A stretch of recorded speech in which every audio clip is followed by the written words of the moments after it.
to the Trump presidency, and Margaret Brennan, moderator of Face the Nation, joining us now from Washington, D.C. Margaret, nice to see you. It has been a big week for the president. He is at the G7 summit and doing the group photo ops, but he has created quite a rift with his counterparts. What will impact his stance on trade and his efforts to bring Russia back into the fore? What do those effects have on those talks?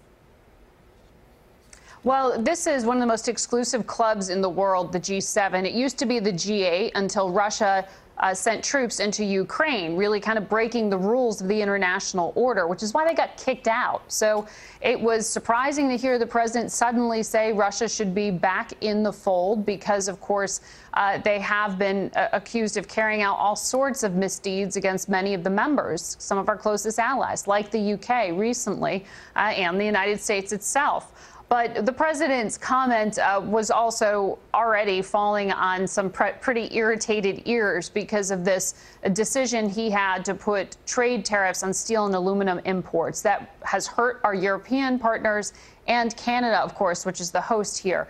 And so that's why you've had these really sharp exchanges of words with these 6 other powers saying America's isolated here and you should be settling this through negotiations, not through escalating things to a trade war. So this is a very uncomfortable summit, and that's one big reason the president is leaving early. He's going to go to Singapore ahead of schedule. Well, let's talk about that, Margaret, because foreign policy is front and center now for this president.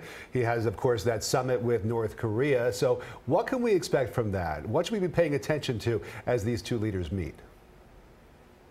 This is going to be an extraordinary moment. The president wants a historic moment, and he will get one just simply by shaking Kim Jong-un's hand and meeting with him in the first place, because no American president has done that. But it's going to be a matter of the devil being in the details. His Secretary of State, Mike Pompeo, has his work cut out for him because so far the North Koreans have not agreed to any of the things the U.S. is asking for in terms of letting in weapons inspectors or destroying its nuclear arsenal. The U.S. has a long laundry list of asks. And meanwhile, North Korea just wants more benefit in terms of no longer having sanctions and being able to sort of rejoin the rest of the world here, not be so isolated themselves. We'll talk about the risk President Trump is taking here with former National Security Advisor to President Obama, Susan Rice.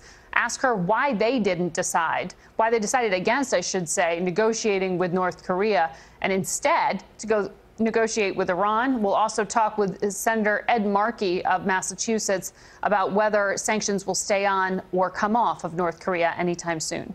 A busy news weekend straight ahead. A lot for you to talk about on Sunday. Margaret, thank you so much.